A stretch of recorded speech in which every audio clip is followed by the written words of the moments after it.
We are getting a new look at the severity of the flooding along the Grand River in Ottawa County. This is video from Van Lopik Avenue just east of M231.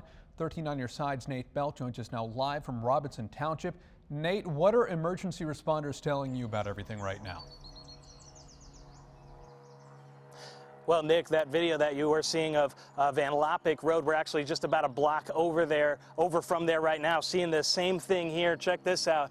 On Robinson Township, the water coming up all the way up the road here. There's actually houses at the end of this street, and not too long ago, we witnessed some of the folks who live back there. Their house is raised up, but they were coming out here on these boats that are across here. If you take a look over to the side of the street here, people have rowboats, kayaks, things like that out here, having to take them back to their houses. Pretty incredible to see. Now, I did speak with the Ottawa County Emergency Manager earlier today, and he was telling me about how with the COVID-19 pandemic, their Emergency Operations Center has been open for so long, and they're just continuing to work hard at these unforeseen flood levels.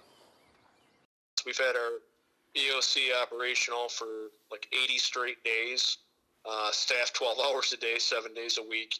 And then you throw 11 inches of rain within a 12-day period, and it causes a lot of havoc.